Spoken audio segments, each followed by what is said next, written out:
హరే కృష్ణ. ఒక్క క్షణం నేను చెప్పేది ఊహించండి. ఒక అపారమైన ధనంతో కూడిన ధనపు పెట్టె, ట్రెజర్ బాక్స్. అందులో విలువైన వజ్రాలు, బంగారం, మీ ఊహకి అందని అపారమైన సంపద ఉంది. ఇప్పుడు ఆ ట్రెజర్ బాక్స్ ను ఓపెన్ చేయాలంటే మీకు చాలా శక్తి అవసరమా? లేదంటే క్లిష్టమైన పరికరాలు, ఒక సుత్తి లాంటిది ఏమైనా కావాలా? లేదు. దాన్ని ఓపెన్ చేయాలంటే సింపుల్ గా మీకు ఒక చిన్న కీ కావాలి, ఒక చిన్న తాళం చెవి కదా. అదే విధంగా ఆ దేవాది దేవుడైన శ్రీకృష్ణ భగవానుడి హృదయం కూడా ఈ ట్రెజర్ బాక్స్ లాంటిది. అది ఎంతో కరుణతో, ప్రేమతో, దయతో, ఆధ్యాత్మిక ఆశీర్వాదాలతో నిండి ఉంది. ఆ భగవంతుడు మిమ్మల్ని క్లిష్టమైన పనులు, కఠినమైన పనులు చేయమని అడగడు. మీరు చేసే చిన్న పనైనా ప్రేమతో కూడిన ప్రయత్నాన్ని ఆశిస్తాడు. దాని ద్వారా అతను మన హృదయంలోకి ప్రవేశిస్తాడు. అటువంటి అవకాశం మనకి ఈ కార్తీక మాసంలో అందరికీ ఆ అవకాశం లభిస్తుంది.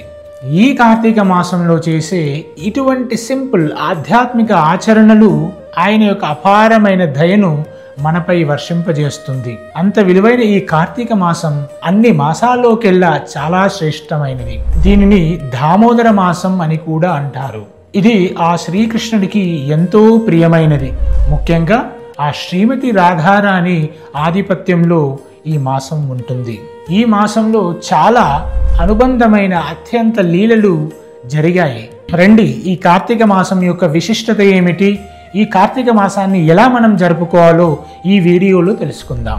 మొదటగా కార్తీక మాసం యొక్క విశిష్టత గురించి పద్మ పురాణంలో మనకేం చెప్పబడిందంటే, ఈ కార్తీక మాసంలో చేసే ఆధ్యాత్మిక ఆచరణలు 1000 రెట్ల ఫలితాలనిస్తాయి. ప్రేమతో ఆ దామోదరుడికి ఒక్క నేతి దీపాన్ని సమర్పించిన అది 1,00,000 యజ్ఞాల ఫలితాలనిస్తుంది. మన పితృదేవతలను సంతృప్తి పరుస్తుంది. ముఖ్యంగా ఆ శ్రీకృష్ణుని ఎంతో సంతోషపరుస్తుంది. ఇటువంటి ఈ కార్తీక మాసాన్ని మనం ఇంటిలోనూ దేవాలయాల్లోనూ ఎలా ఆచరించాలి, కొన్ని ముఖ్యమైన విషయాలు ఈ వీడియోలో మీకు చెప్తాను. ఈ కార్తీక మాసంలో మనకు పురాణాల్లో ఈ విధంగా చెప్పబడింది. మొదటగా ఉదయాన్నే బ్రహ్మ ముహూర్తంలో లేదా సూర్యోదయానికి ముందే లేచి స్నానం ఆచరించాలి. మనకు పురాణాల్లో ఏం చెప్పబడిందంటే, ఈ కార్తీక మాసంలో ఉదయాన్నే లేచి చేసే స్నానం మనకు అన్ని పుణ్య నదుల్లో స్నానం ఆచరించిన ఫలితాన్ని లభిస్తుంది. రెండవది, ఆ భగవంతుడి యొక్క పవిత్ర నామాలను, ఈ హరే కృష్ణ మహామంత్రాన్ని, హరే కృష్ణ కృష్ణ కృష్ణ హరే హరే, హరే రామ రామ రామ హరే హరే ఒక్క మాలైనా సరే మీరు జపించండి. ఇక మూడవది, ఆ దామోదరుడికి నేతి దీపాన్ని సమర్పించండి.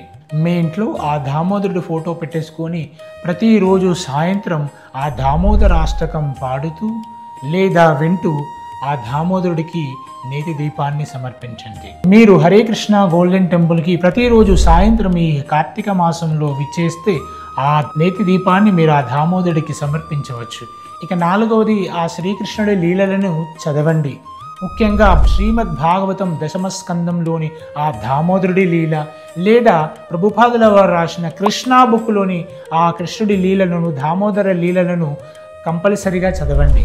ఈ విధంగా ఆ దామోదరుడి లీల చదివి స్మరించుకోవడం వలన మనకు ముఖ్యంగా తెలిసే విషయం ఏమిటంటే, ఆ భగవంతుణ్ణి మనం భక్తితో మాత్రమే బంధించగలము, వేరే ఎటువంటి దానితో కాదని మనకు తెలుస్తుంది.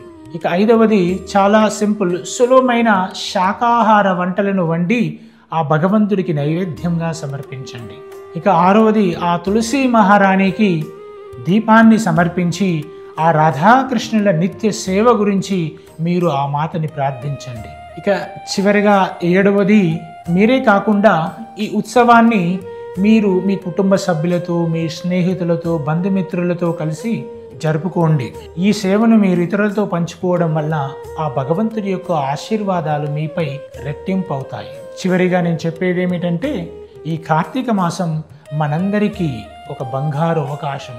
ఒక చిన్న దీపం, ఒక మాల జపం, చిన్ని ప్రార్థన, ఇంతే చాలు ఆ భగవంతుని కృప మనపై ప్రసారించడానికి.